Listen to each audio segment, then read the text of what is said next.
This is the Roller Coaster Podcast, and I'm your host, Lucy Q.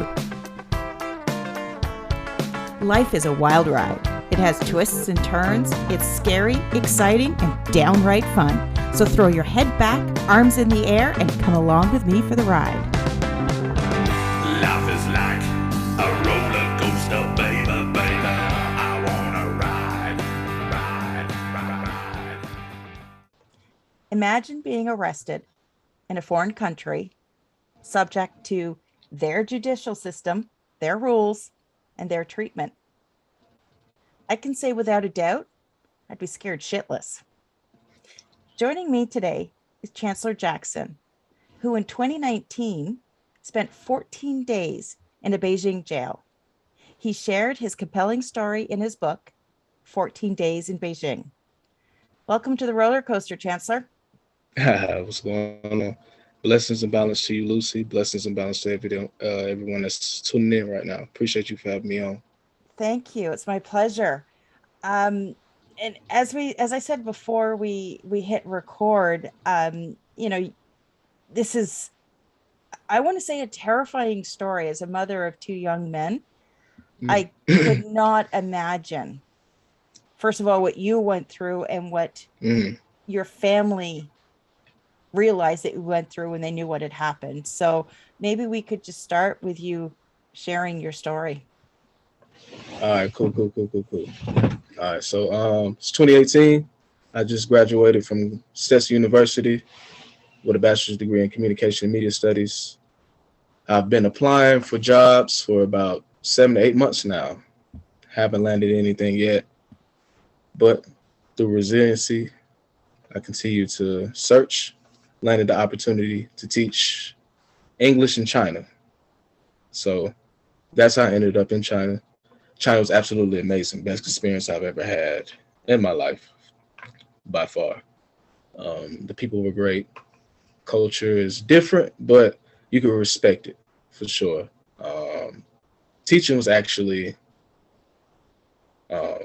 pleasant, for real, because that's what I was out there to do. So me being a former student athlete, football player, I was always studious, on the roll, all of that.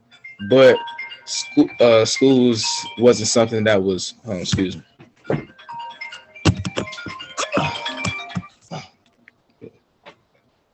School wasn't something that was always like that. It wasn't nothing that it was a favorite. You know what I'm saying? Something that I was really passionate about. I knew that I can excel in it, so why not perform my best for sure. And then with me playing football, having aspirations to be a D1 athlete, I knew that is something that I definitely had to take serious. So with that aspect, now the roles have reversed. Now I got to lead the classroom. I have to facilitate and discipline and, you know what I'm saying, manage. It's just like, it was a whole different vibe. But I'm always up for a challenge. I'm always up to try something new. And I'm not afraid to step out of my comfort zone. So I knew it was going to be something different, but it scared me. And they say what scares you is probably good for you. And it was a vibe. Me and the kids had a blast. I'm working with kids as young as 3 years old all the way up to 14. But I'm primarily working with, you know what I'm saying, elementary school groups. So all we're doing is playing games. So we having a blast in class. It was lit. Experience in China was dope. I'm not from there. Y'all not from there. Y'all don't, you know what I'm saying? So it's like, I'm in a wonderland. I don't know what is what. Everything's an adventure. So just exploring China. Meeting new people, definitely, just because out of all places I could have met y'all, I met y'all in China. It's not easy to get here. So the fact that I met you here, I'm just interested in everything about you, and vice versa. Just because, you know what I'm saying, it's like, it's just a whole different vibe over there. So China was absolutely wonderful. I was out there for 6 months total. And that's when 14 days comes into play. You know what I'm saying? Everything was harmonious, and then we get to 14 days. It's April 4th, 2019. It's a Thursday for me, and I'm planning to attend an event in the afternoon.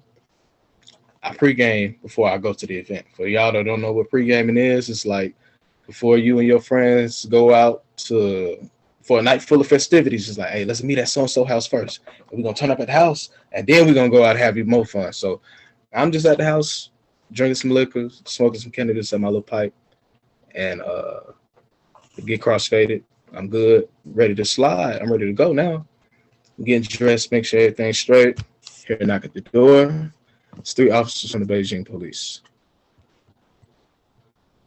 I'm instantly sick to my stomach. You know what I'm saying? Scramble, put everything up. Open the door. They enter, question me about drugs. Of course, I'm playing the fool because, you know what I mean? I'm guilty, but I'm from Atlanta. We finesse. This is city finesse. You live by the finesse, you die by the finesse. So I'm playing the fool, acting like I don't know what they talking about. I go grab my passport and documents for them to look over, try to, you know what I'm saying, try to finesse the situation. Time progresses. They end up drug testing me on the spot. I knew it was over as soon as they pulled the drug test out. So, you know what I mean? I do the drug test, fill the drug test. Now they question me about the drugs, and I'm steady, finessing, lying, all of that. And eventually it got to a point to where they knew I wasn't going to give them any information as far as sources, suppliers, nothing like that. And they just made it obvious, okay, we know what's going on. Like, you have cannabis on you. You failed the drug test. It's like the charade is up. So once they made it clear, I'm like, okay, for sure. Like I said, you live by the finesse, you die by the finesse. Can I just clarify here? Because I'm in Canada, where cannabis it's not a drug, it's legal. We can buy it in the same place that we can buy beer and wine. Yeah. I mean, we're not going to get into the depths of it, but it really shouldn't be an illegal drug. So sure. I'm just curious, why did they knock on the door in the first place? Was it? I get asked that question so much. Did somebody, I want to say, did a neighbor rat you out because they could smell it? I have no clue. Was it just because of that one incident, or was there something that maybe led up to it? I have no clue. Mind you, I've been smoking in China the whole time I've been out there up until this point. You know what I'm saying? Smoked in my apartment countless times. You know what I'm saying? So for this time to just randomly come knocking on, I have no clue. I get asked that question so much, I don't have. It's still a mystery to this day. That's what makes the story so great. Yeah. So smoking marijuana in China is illegal. Yes. Okay. Yes. So they compare marijuana with meth and heroin, and yes, they think that's all the same. So, I got to hold myself. So yeah, they make it obvious that they know what's going on. I hold myself accountable at this point. It is what it is, for sure. Throw the cuffs on me, take me to a precinct. I'm just sitting there reflecting, and I'm very calm, cool. I know I'm gonna be good when it's all said and done. I don't know what's gonna happen. Nobody knows this is happening to me. You know what I'm saying? They're not explaining anything to me, so I don't know what's gonna happen. But I know I'm gonna be good when it's all said and done. Just now, were they communicating with you in English, because you don't speak Chinese, do you? So as y'all read in the book, you know what I'm saying, we're translating through the language barrier. And then there's one officer that can speak English, so I'm talking to him. And you know what I'm saying, it's very more depth within the book. I'm just giving y'all just a brief overview of what took place. And we're still in the first chapter. So story. It's a crazy story. But where was I at? I'm in the precinct. Yeah, I'm just we in a precinct now, so I'm just reflecting, really. Yeah, man, I don't know where the officers went. I'm just sitting down in the chair, just reflecting that I know I'm gonna be good. I don't know what's gonna happen. Nobody knows I'm here. It's not looking too good, but I'm gonna be straight when it's all said and done. Take note of every minor detail, because it's gonna be a great story to tell. And most importantly, enjoy this high one last time, because I don't know what the hell is gonna happen on me, for real. We don't know what's gonna happen, boys. Enjoy this high one last time. So like 20 minutes later, they come get me and we get back in the van. I don't know what's going on, where we're going, nothing. We get to another precinct. The second precinct, I'm there for about 14 hours total. They do my official interrogation, which is very dramatic in the book, just because they lock me in this like electric chair, but it's all metal. Like ain't no leather straps and belts and all. It's all metal. My whole body is completely locked in this chair. The only thing I can move is my head. You know what I mean?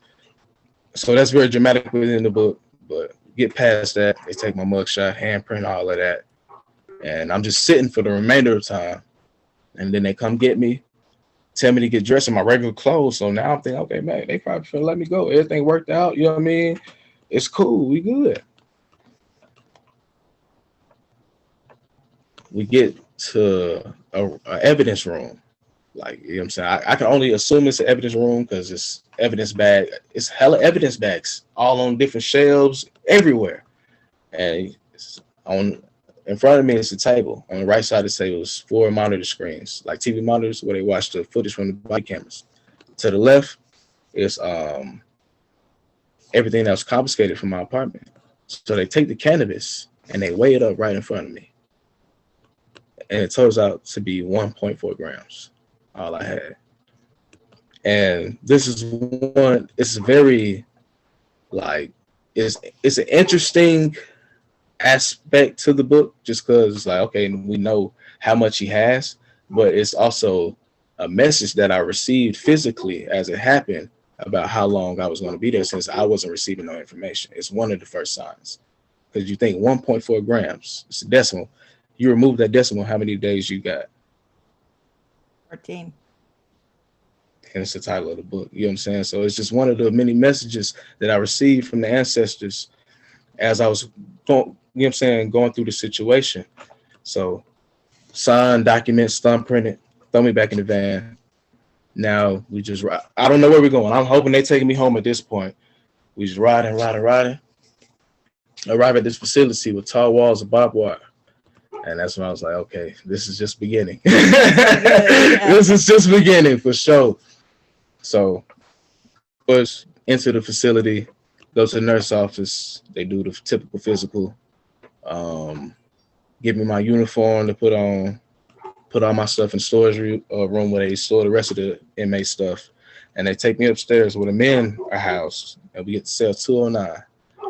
And I'm in this first cell for 3 days. Locked up 24 hours a day, 7 days a week, 15 people to one cell, 9 wooden beds. And all I have for the whole 14 days, for real, was 1 plastic bowl and 1 plastic spoon. You know what I mean? So this is what was that first night like? If you said that there's 9 beds, 14, 15. For sure. What was it? So, because it's, you know, I can see how you had a certain amount of courage up until that point when they turned the lights off. Oh, and then okay. So let me walk out through it. Then. We'll walk you through it. So we get to cell 209, right? It's 4 o'clock in the morning at this point. I've been in these folks' custody all day. Literally, I got, you know what I'm saying? He opens the door, and immediately my sight is thrown by what I see. Like I said, to the right of the cell, it's a big rectangle. The lengthiest part of this room of the cell is far as the height wise, from the floor to the ceiling. Even if you're standing on the bunks and you got a 40-inch vertical, you still can't touch the ceiling. Like, it's up there. That's where the length comes in. As far as everything else, it's a big rectangle. You know what I'm saying? Just to house 15 people. And I don't even know how many cells is in the jail. But so he opens the door. I see to the right, it's just where the bunks are. It's a huddle of bodies. You know what I'm saying? Standing across from the bodies, right across from the bodies, the 2 inmates, wide awake, just watching them sleep. So, of course, they're the only ones that's up. I'm the only one that's up. So we make eye contact immediately, and I'm looking at them crazy. And they looking at me crazy because the last thing they expected was you know what I'm saying, the black dude with dreads come walk through the door, and it's just like, you know what I'm saying, so they go, whoa, and I'm just like, what are y'all doing? Why y'all watching these people sleep? Like, what's going on in here? So we had this awkward exchange of eye contact, and then, you know what I'm saying, I enter the cell. To the left is the bathroom. It's on separate room, but the walls are made of glass so you can see inside. It's a sink. The toilet is a squat toilet, so pretty much a hole in the ground that you squat over. And the shower is numbered water hose with a shower head tied to it. Black mold all on the walls and stuff. Flies and gnats flying around. So I'm doing a head count. The people that's in the cell. It's 15 of this cell. It's 15 of us in the cell, including me. Total. So I'm doing the count of the beds. All right, there's 9 of the beds. I describe the people sleeping in the book initially when I see them as a slumber party. Like when you was a kid back in the day, you had to sleep over with your cousins and your friends and stuff like that. And there's a limited amount of space to sleep. So you just got to make room. That's how I look. But these are random grown men. You know what I mean? So it's like I approached the slumber party, and one of the people that's standing, they, you know what I'm saying, wake 2 of the inmates up to make room for me, and they do. And I just lie down. I place my hands on my chest. I'm lying down on my back, just stand up at the bright ass light on the ceiling and just reflecting at this point. You know what I mean? It's like, man, this shit is real. Like, I'm really in this situation. Nobody knows I'm here. I don't know how long I'm going to be here. Nobody has explained anything to me. It's not looking too good. But I can't do nothing but hold myself accountable. For sure. Because I'm the only one to blame for me being in this predicament. So, you know what I mean? I got to take this to the chin. For sure. It is what it is. I know I'm going to be good when it's all said and done. Just, you know what I'm saying, keep positive. First thing first, moving forward, like people gotta know that you're missing. People gotta know that, you know what I'm saying? So that's first thing first. Okay, so I was supposed to hit an event today that I didn't show up to. I was supposed to meet coworkers and friends. So when I didn't show up, I'm sure they called me and I didn't answer. I'm like, all right, boom. And one of the coworkers that I was supposed to meet at the event, I work with her at the same school. So when I don't show up for my 8 o'clock class on Saturday, all hell is breaking loose. Because 1, they got to find somebody to cover this class last minute. And then 2, she's going to know, okay, something's wrong. He didn't show up at the event. We called him, he didn't answer. Now he ain't at work. And we call him, something's wrong. So I'm like, okay, for sure. Boom. I got that. 2, at that point in time, I had a girlfriend that lived in America still. And I know when I don't respond to 2 of her messages, that's going to be another red flag. So I'm like, I know I'm going to have to sit to at least through the weekend before I become missing on people's radar. And that will be the first step for people to search for me. So I'm going to have to get, you know what I'm saying, I'm going to thug it for now. You know what I'm saying? I just had to place smart little goals like that throughout the whole story. You know what I'm saying? To get me through, of course, we're just praying and, you know, receiving information as time progresses and all of that. But yeah, that's pretty much the first chapter in a lump sum right there. There's a lot more detail within the book, but yeah. So in your experience, because you only ended up spending 14 days in the jail, in your experience, what was the greatest thing that you learned in those 14 days?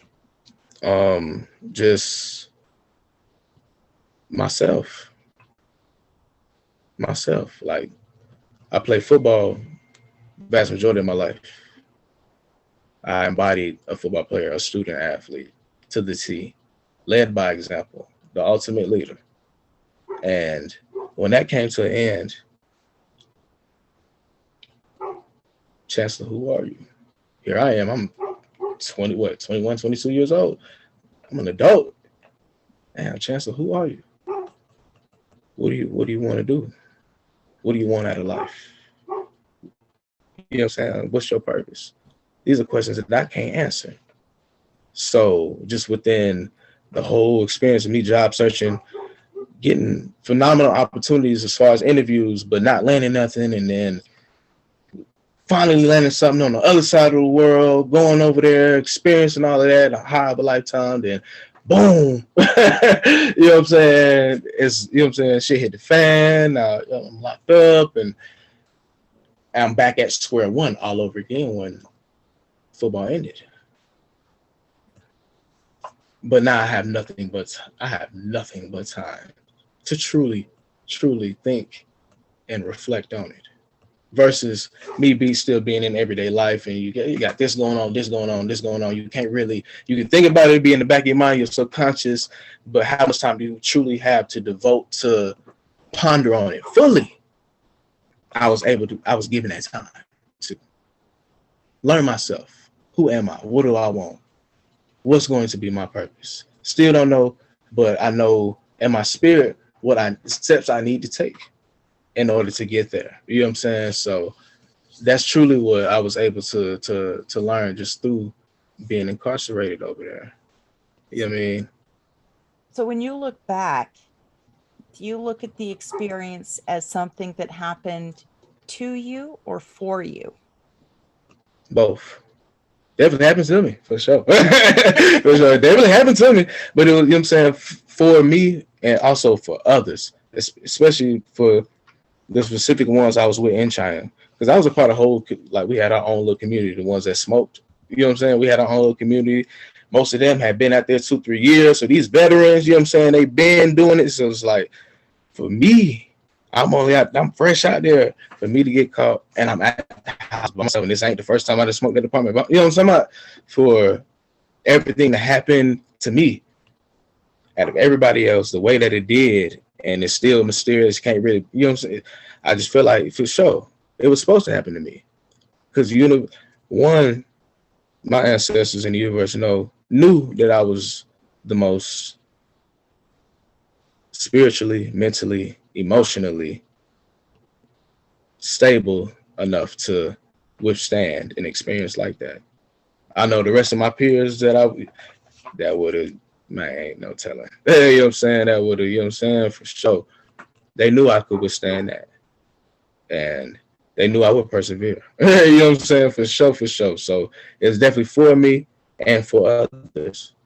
You know what I'm saying? They definitely learned from me, for sure. Yeah, they learned from me. They definitely tightened up after that. It was over with. But definitely, I'm saying, what I was able to do afterwards, I'm saying, amongst my community back home, truly inspire and encourage and motivate and, you know what I'm saying, just bring a fulfillment that you can't really replicate. And you've shared that. You've shared your experience in your book. Mm-hmm. Is it just one book that you've written? Well, currently now it's 2. It's 2. Okay, I thought I saw there was 2 out. Yeah. Yeah. So now I just released a romance novel Monday, titled "You Love Me, You Learn." It's a part of a series of 14 days. It piggybacks over 14 days. Because like I mentioned, I got a girlfriend at the time. When I don't respond, you know what I'm saying? So it's like, I speak of her fondly, but I don't have no contact to her the whole time. Yeah. So that was a question that was posed from the audience members, mainly women, about, what's up, the girl? You talk about her so much. How that play out? Da, da, da, da. So it's like, okay, for sure. For sure. So you know what I mean? So another book. Perfect. On me. So as we wrap up, do you have any final words of wisdom, any final thoughts that you want to share? For sure. Just, like I said, man, just long-winded, running through this life like it was mine. Never settling, but setting every goal high. 1,000 burpees on the path to my own success or destruction. But what's a mistake without the lesson? They say every person is defined by their reaction to any given situation, and none of us know who we are until we fail. Adversity introduces a man to himself or a woman to herself. And it's like, well, shit, with all that being said, who would you want to define you? Someone else or yourself? Whatever it is you choose to do, and you know what I'm saying, this journey, in this marathon we call life, give your all to it. Keep running. You're going to face adversity. Never let no hard time humble us. Learn from it. Take what you need to take away from it for the betterment of you and your journey, and just keep pushing. It is what it is. You know what I'm saying? For sure. Very wise, very wise. And Chancellor, how do people connect with you and grab a copy of your book? For sure. 14 Days in Beijing, available on Amazon. I also have a free version, which is the first few chapters of the book on Amazon as well. You'll be able to find both copies. You Love, You Learn, my new romance novel is out now. You'll be able to find that attached to the whole full novel of 14 Days in Beijing. All on Amazon. As far as the way to find me, I'm on every social media platform except TikTok. TikTok is too new school for me. Y'all got that. I may catch up later, but right now, nah. Well, you can find me on everything else. Chancellor K. Jackson. Just Google me. 14 Days in Beijing or my name. I'll pop straight up. To connect with Chancellor, make sure you check out the show notes. I'm going to have all of the links in there. And Chancellor, thank you so much for joining me and sharing your story today. Hey, I appreciate you for having me on, for sure.